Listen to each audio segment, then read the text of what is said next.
भरपूर सारण भरून सुद्धा जराही न फाटणारे न चिरणारे असे हे मोदक बघा, अगदीच पांढरे शुभ्र आणि हाताला अगदी मऊ लुसलुशीत जाणवतात। तांदळाचे पीठ किंवा मग कोणतंही पीठ न वापरता असे हे मऊसूत उकडीचे मोदक पहिल्या प्रयत्नात सुद्धा अगदी व्यवस्थित बनवता येतात। विशेष म्हणजे ज्या कुणाला कळ्या पाडता येत नसेल त्यांना सुद्धा पहिल्याच प्रयत्नात अशा या सुंदर कळ्या बनवता येतील। मोदक खायला चांगला असावा, शिवाय तो दिसायलाही असा गुबगुबीत होण्यासाठी त्यामध्ये भरपूर सारण भरणं फार गरजेचं आहे।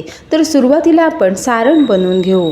तर इथे मी हे 1 वाटी भरून ओलं खोबरं घेतलं। ओलं खोबरं किसून घेऊ शकता किंवा मग सुरुवातीला इथे मी हे ओलं खोबरं बनवून ठेवलं होतं, तर असं सुद्धा वापरू शकता। 1 वाटी खोबऱ्यासाठी बरोबर अर्धी वाटी गूळ पुरेसा आहे आणि हे गूळ घेताना सुद्धा असं बारीक कापून घ्यायचं, म्हणजे ते सारण बनवताना अगदी पटकन वितळतं। आता सारण बनवण्यासाठी गॅस कमी ठेवायचा आणि यामध्ये पाव चमचा भरून तूप घालायचं।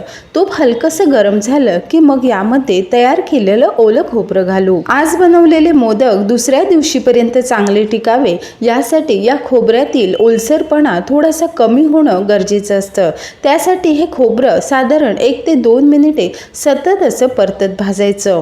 खोबरं भाजत आलं की नंतर यामध्ये गूळ घालावे। बरं, गूळ घातल्यावर सुद्धा गॅस नेहमी कमीच ठेवायचा, कारण तळाला चिकटण्याची शक्यता असते आणि गूळ असा बारीक चिरला म्हणजे अगदी झटकन तो वितळतो आणि पटकन सारण तयार होतं।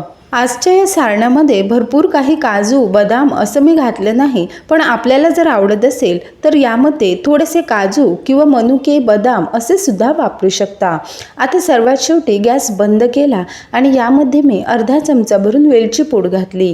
गॅस बंद केल्यावर बघा, छान असं सुटसुटीत हे सारण तयार झालं। मोदकाची पारी म्हणजेच वरचं आवरण अगदी पटापट बनवता यावं यासाठी त्याची उकड अगदी व्यवस्थित काढणं फार गरजेचं आहे। तर त्यासाठी 1 वाटी भरून पाणी घेतलं। सोबतच मोदक अगदी पांढरे शुभ्र व्हावे यासाठी अर्धी वाटी दूध घेतलं। गॅस मध्यम ठेवला आणि या दूध पाण्याला चांगली उकळी आणावी। या दूध पाण्याला चांगली अशी उकळी आलेली आहे। आता गॅस कमी करायचा आणि यामध्ये अर्धा ते 1 चमचा भरून तूप घालायचं। तूप घातलं म्हणजे कसं, मोदक छान सुगंधित होतात। सोबतच पाव चमचा भरून मीठ घालायचं। मीठ घातल्याने वरचं जे आवरण असतं त्याला छान चव येते, म्हणूनच थोडंसं मीठ मात्र नक्की घालायचं। कमी गॅसवरच याला चांगली उकळी आली। आता यामध्ये आपण तांदळाचं पीठ न वापरता 1 वाटी भरून रवा घालणार आहोत। इथे आपल्याला बारीक रव्याचाच वापर करायचा आणि यामध्ये रवा घातल्या घातल्या लगेचच तो चमच्याने असा मिसळायचा, म्हणजे रवा बघा अगदी पटकन हे दूध पाणी असं खेचून घेतो। अगदी भराभर हे सर्व असं एकजीव केलं की गॅस बंद करायचा आणि यावर झाकण ठेवून साधारण 8 ते 10 मिनिटे या वाफेवर हे पीठ शिजू द्यायचं। खरं तर पीठ म्हणण्यापेक्षा आपण इथे बारीक रवा वापरलेला आहे। 8 ते 9 मिनिटांनंतर वरचं झाकण काढल्यावर बघा, हे अजूनही थोडंसं असं गरम आहे। हातावर थोडंसं असं घ्यायचं आणि बघायचं याचा छानपैकी गोळा होतो। यातील रवा हाताला सुद्धा चिकटत नाही, याचाच अर्थ आपली उकड अगदी व्यवस्थित आलेली आहे। आता ही उकड मळायची आहे, तर या भांड्यामध्ये मळायला फारच गरम आहे। त्यासाठी एखाद्या पोळपाटावर घ्यायची आणि थोडी थोडी करून मळून घ्यायची। तर 2 भागांमध्ये हे मी मळून घेते आणि एक भाग मळत असताना दुसरा जो शिल्लक राहिलेला रवा आहे तो झाकून ठेवायचा। 1 वाटी रव्यासाठी 1 वाटी पाणी आणि अर्धी वाटी दूध वापरलं। एवढ्या प्रमाणात जर हा रवा भिजवला तर बघा, हा मळायला फारसा वेळ लागत नाही, अगदी भराभर असा मळून होतो। आणि गरज असेल तर हाताला थोडंसं तेल लावायचं, म्हणजे मात्र रवा अजिबात चिकटत नाही।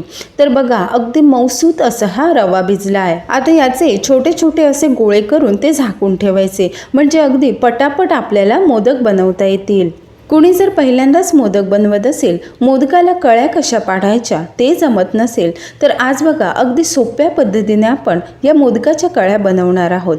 तर त्यासाठी हाताला थोडंसं तेल लावायचं आणि पुन्हा हा रवा व्यवस्थित असा हातावर मळून घ्यायचा।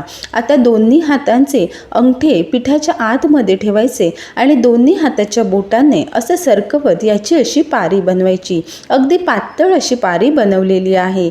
कडा मात्र अजून पातळ बनवण्याचा प्रयत्न करायचा।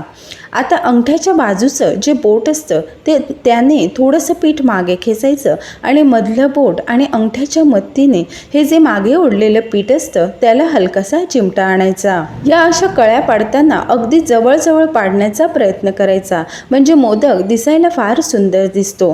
तर हे बघा, अगदी नकळत 11 कळ्या झालेल्या आहेत। यामध्ये सारण भरताना सुद्धा अगदी थोडंसं भरण्यापेक्षा असं भरपूर सारण भरायचं। सारण भरून झालं की बोटाने वर दाब द्यायचा आणि नंतर एका हाताच्या तळ हातावर हे मोदक ठेवायचा आणि दुसऱ्या हाताचा अंगठा आणि त्याच्या बाजूच्या बोटाने अशा पद्धतीने एकाच दिशेने फिरवत फिरवत हा मोदक असा बंद करायचा।